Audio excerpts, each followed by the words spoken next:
Amén. Dios le bendiga, hermanos. Vamos a estar incursionando en el libro de Mateo, capítulo 13. Voy a estar orando para que el Señor nos hable, me dirija, ¿verdad? Bueno, sin temor a equivocarme, estamos en vivo. Estamos en vivo. ¿Por qué estamos en vivo? Porque no estamos en muerto. Señor, gracias te damos por esta oportunidad, por esta posibilidad de estar reunidos como iglesia, como congregación, para escuchar tu palabra, Señor, para alabarte, agradecerte, oírte a ti, Señor. Y bueno, las correcciones que tú creas pertinentes para nosotros, para nuestra vida, Señor. Saber oír, Señor, y atesorar tu palabra. Gracias te doy, Señor, por esta posibilidad en el nombre de Cristo Jesús. Amén. Amén. Capítulo 13 de Mateo.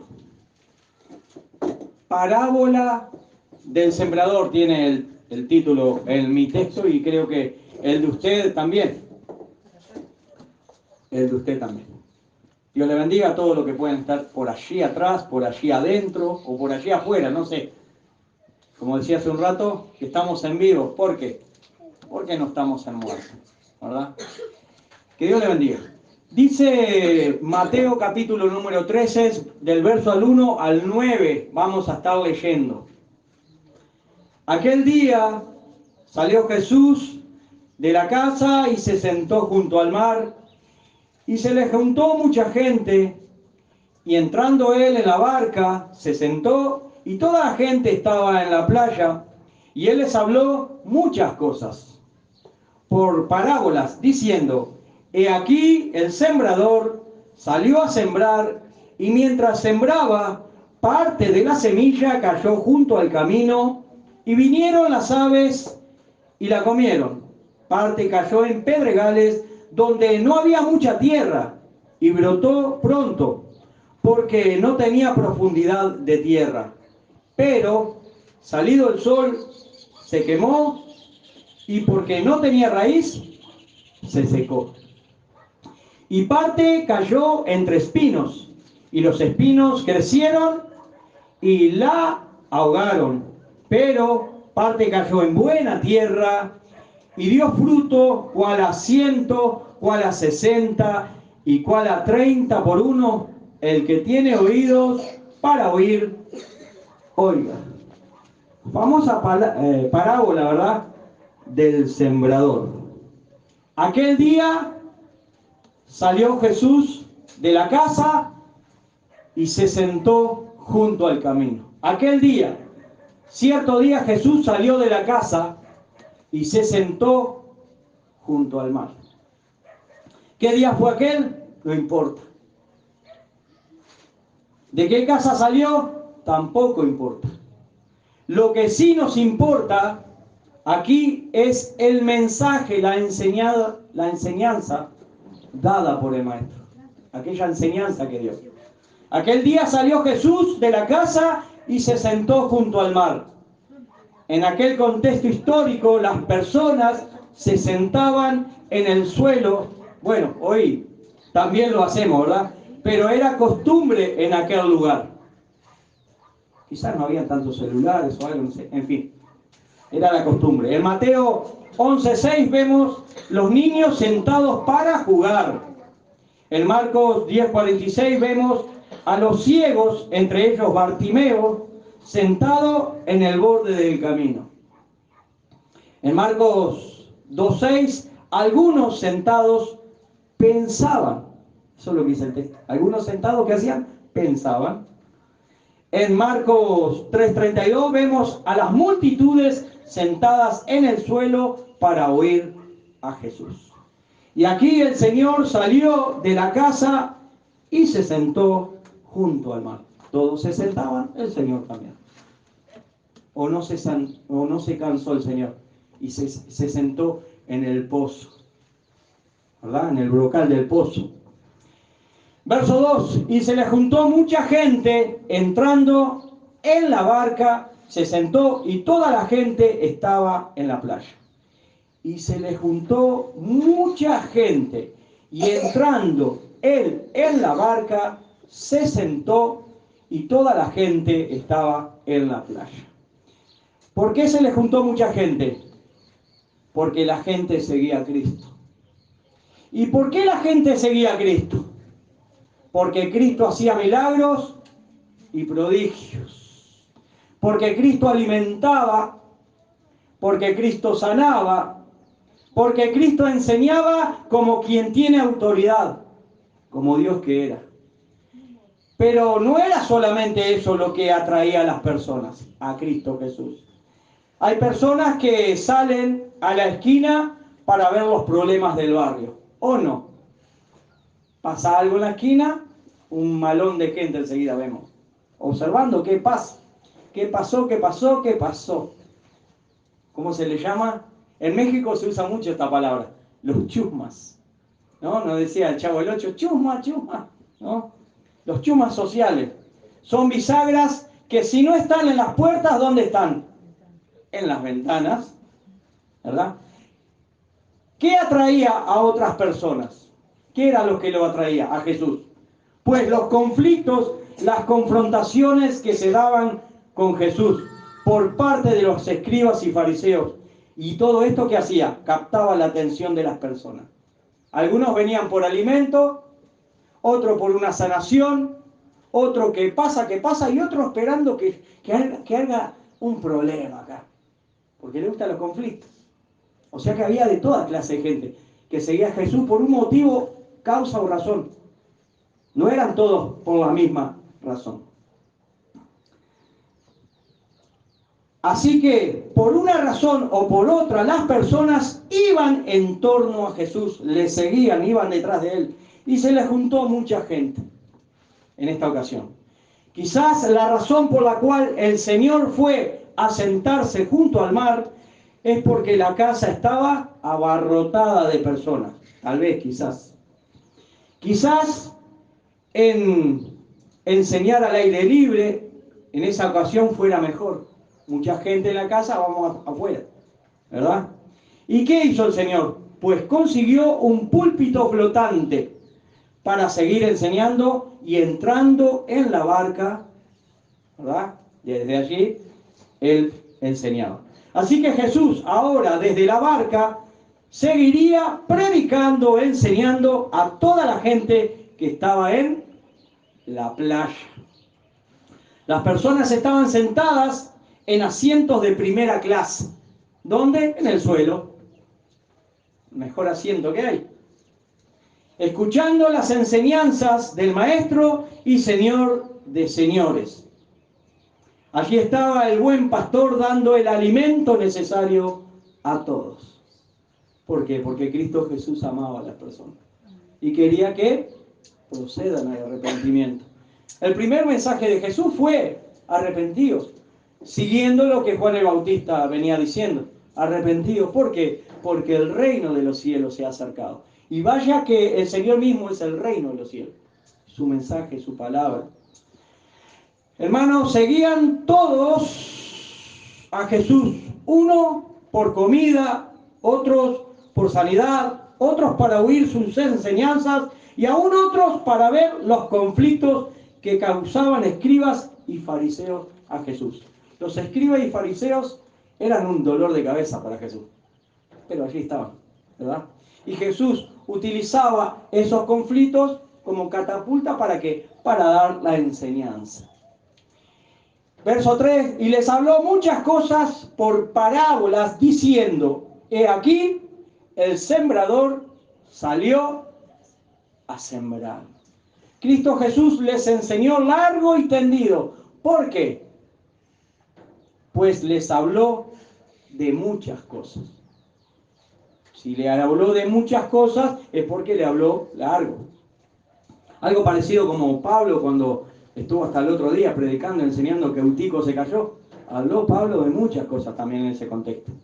Las enseñanzas de Jesús son para la eternidad.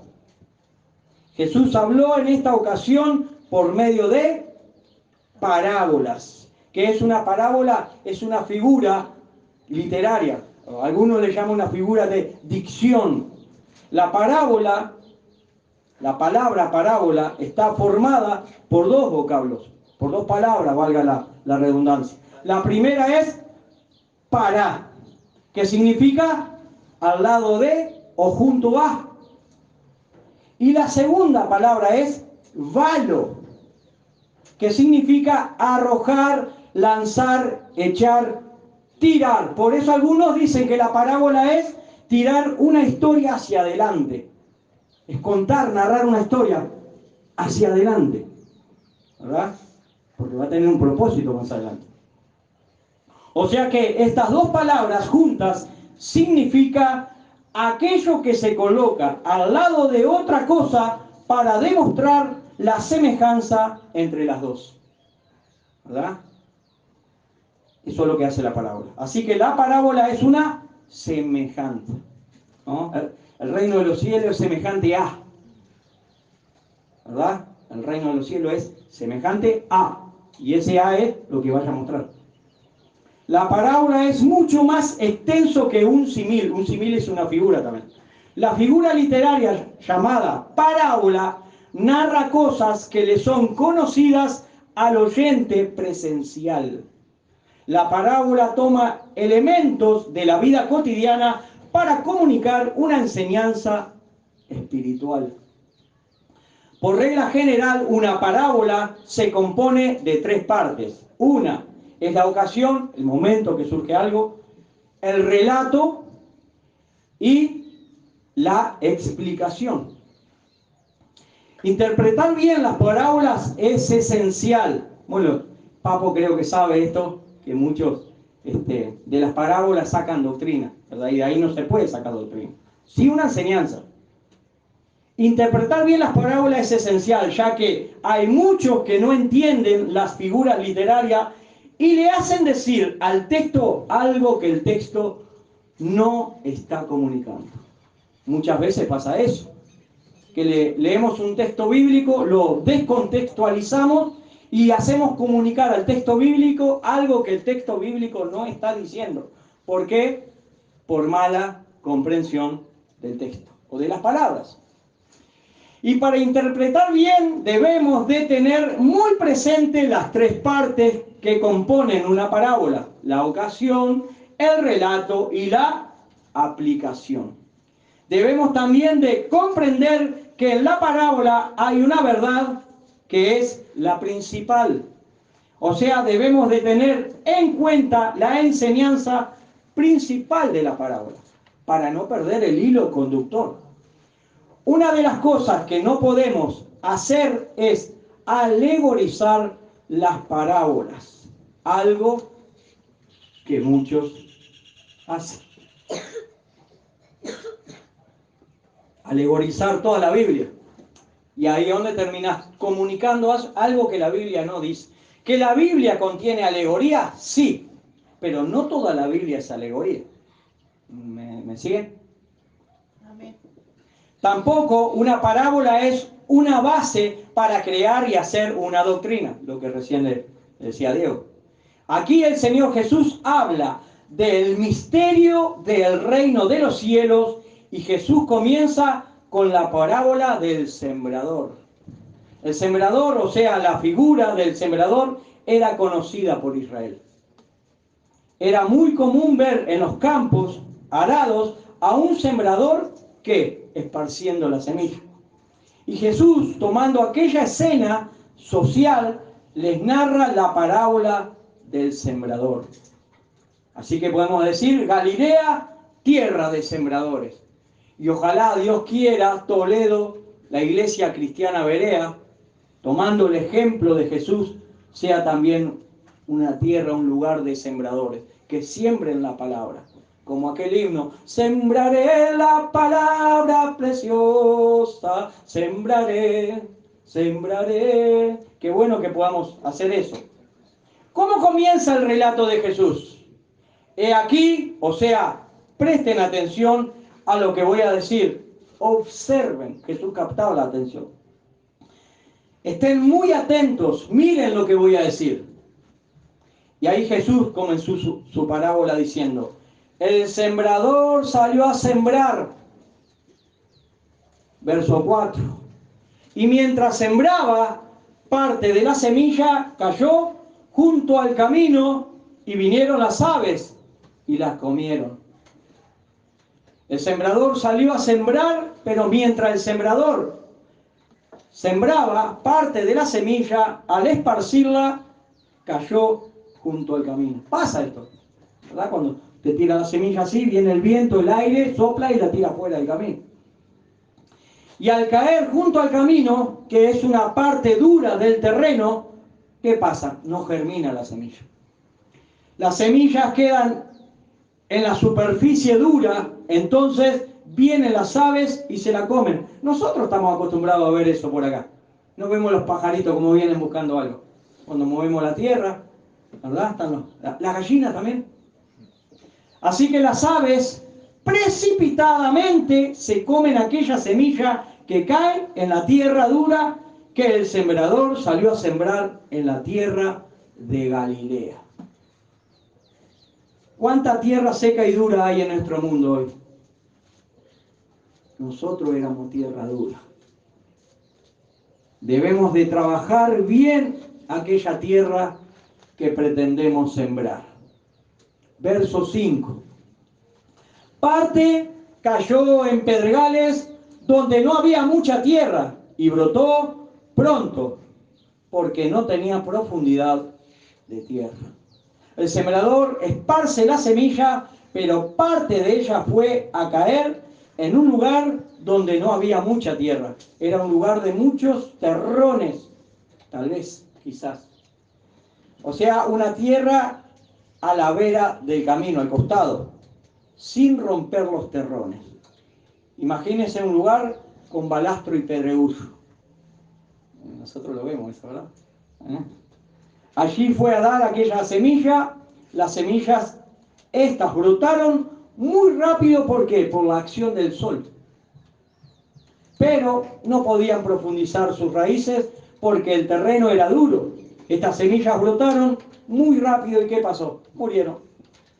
Pero salido el sol, se quemó. Y porque no tenían raíz, ¿qué les pasó a estas semillas? Que brotaron prontamente. Se secaron. ¿Qué les pasó a las semillas que brotaron rápidamente? Pues el sol las marchitó. Aquel broto era muy tiernito y con poca raíz, lo cual no le permitía absorber ni el agua necesaria ni los nutrientes que necesitaba para sostener su vida. Esta pequeña plantita quedó a merced del sol abrasador y la secó, la quemó.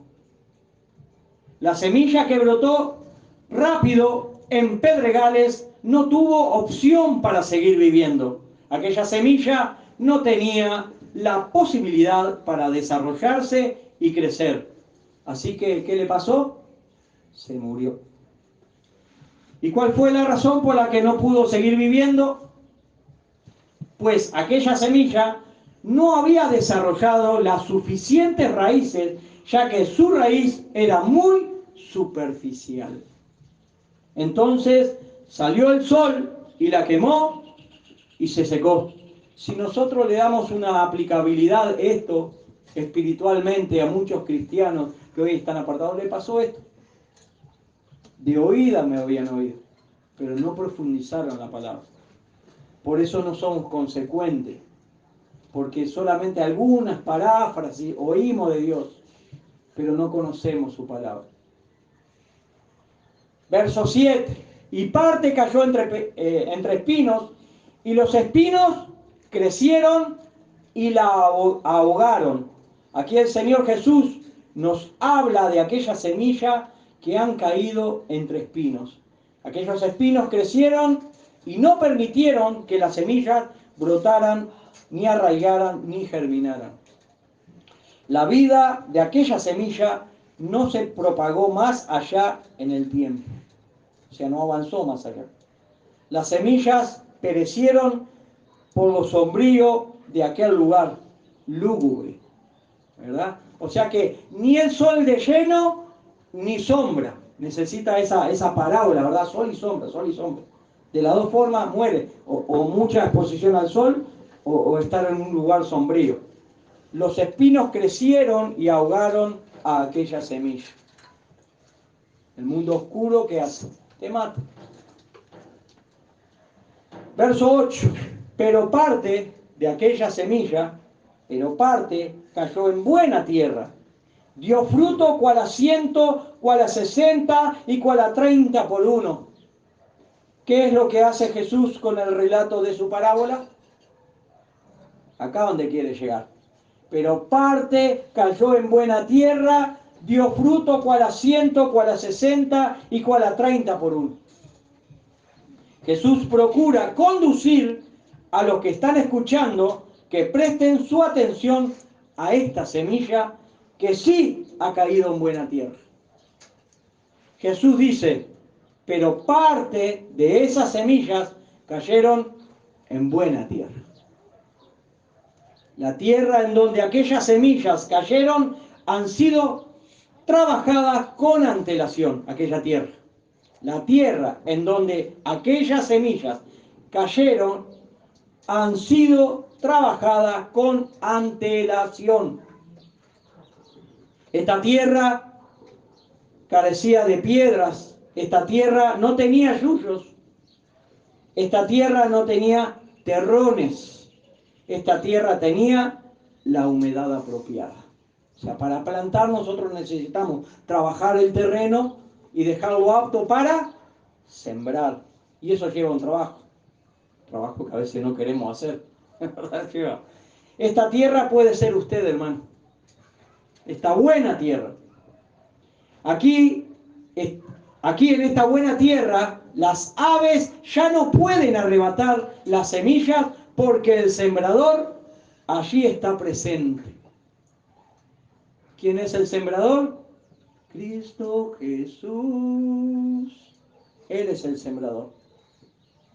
El sembrador va a procurar que la semilla que cayó en la buena tierra profundice en la tierra buena, en la palabra de Dios. Estas semillas que han caído en buena tierra daban frutos. Aunque no todas las semillas que han germinado daban su fruto en las mismas proporciones, pero sí todas daban fruto. Eso es lo importante. Eso es lo importante de la parábola. El punto donde quería llegar el Señor. La que menos fruto produjo fue la de 30 por 1. Luego la de 60 y luego la de a 100 por 1. Todas las semillas que han caído en la buena tierra, ¿qué han dado? Fruto. Al 100 por 1 de aquella semilla produjo algo. Algunas a 100 por 1, excelente producción. Otras al 60 por 1, una muy buena producción. Y las que menos han producido fueron al 30 por 1, una buena producción. Verso 9. El que tiene oídos para oír, oiga. Esta frase es muy recurrente en Jesús, en el Señor Jesús. El que tiene oídos para oír, oiga. Esto lo escuchamos cuando el Señor se le presenta a las 7 iglesias en Apocalipsis. El que tenga oídos, el que tiene oídos para oír, oiga. Por supuesto, todos tenemos oídos. Pero cuando se trata de cosas espirituales, no oímos. ¿Qué hace el Señor Jesús con la frase el que tenga oídos para oír, oiga? Pues apela a que las personas reflexionen al respecto sobre todo lo que ha hablado Jesús hasta el momento.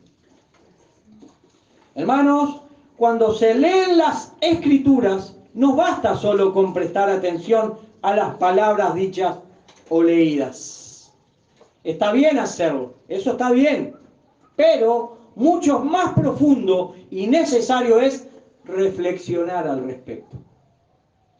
Cuando usted reflexiona, pasa por la mente nuevamente lo que escuchó, ahí va sacando lecciones y enseñanzas. ¿verdad? Reflexionar.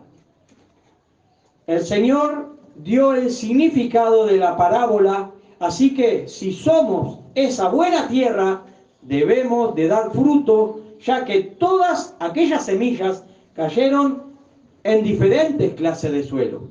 Pero solamente la palabra del Señor va a producir fruto en aquellos que son buena tierra.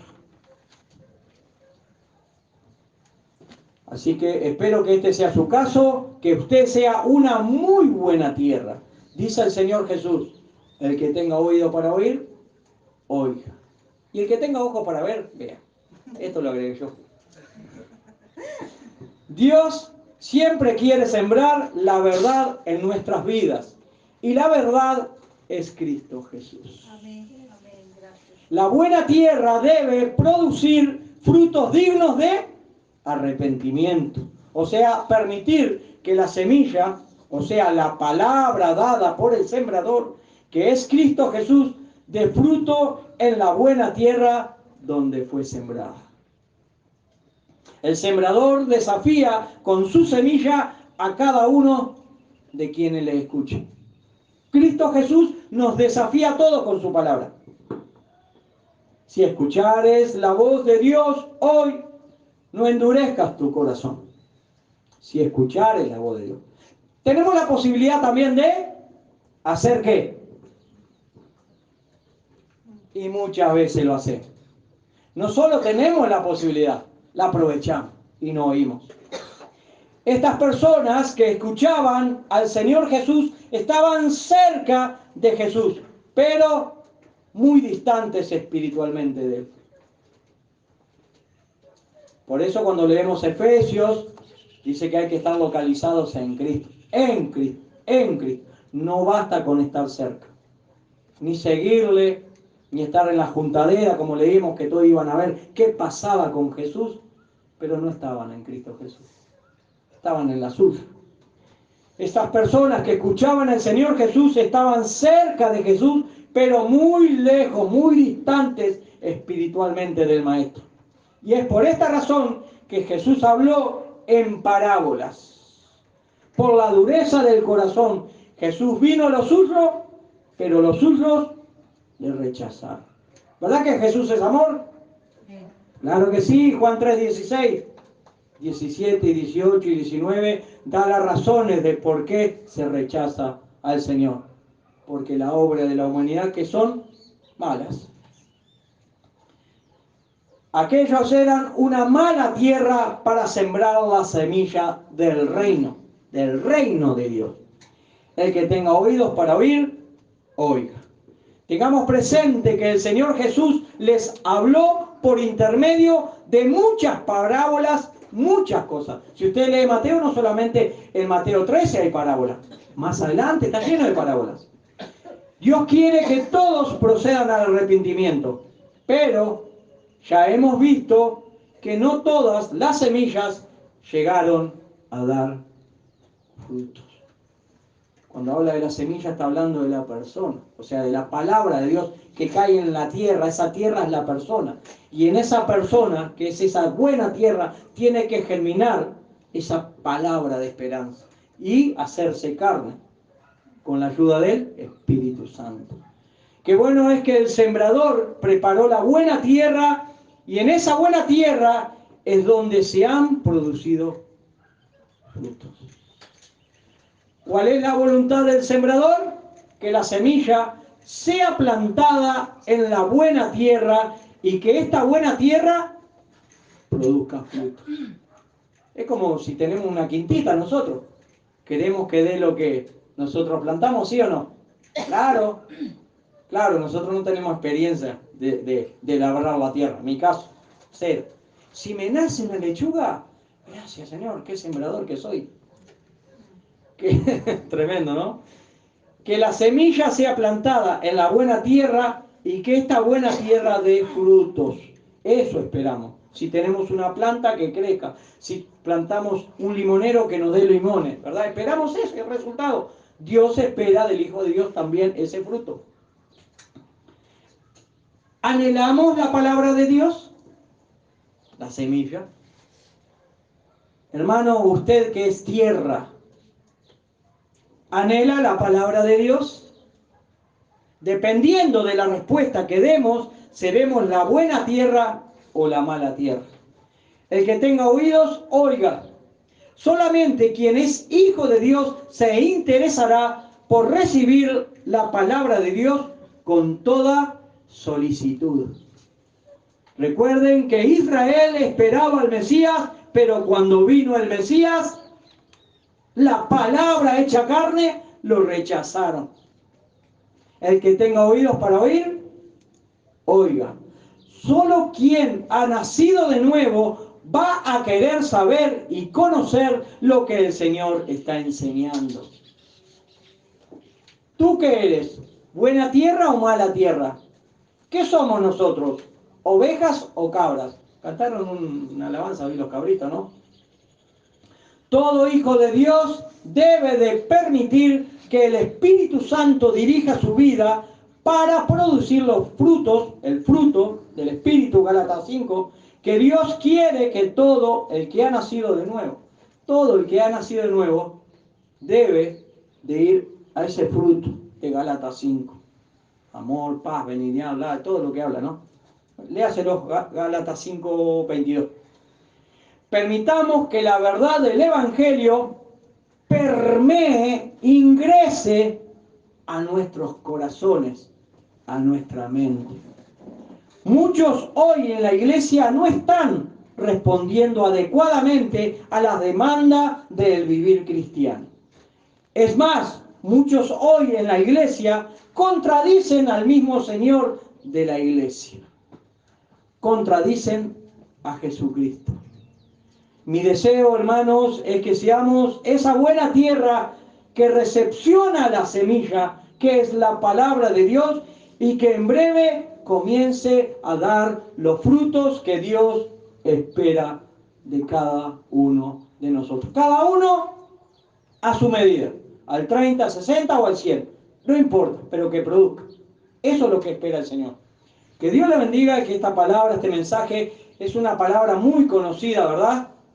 Y nosotros que hemos emprendido esa tarea de evangelizar los domingos a la mañana, podamos entender que así como el Señor sembraba la palabra, también nosotros entregar la buena palabra, pero tenemos que preparar la tierra. ¿Para qué? Para que caiga en esa buena tierra donde el Señor quiera hacer germinar su voluntad. Que Dios le bendiga, hermano.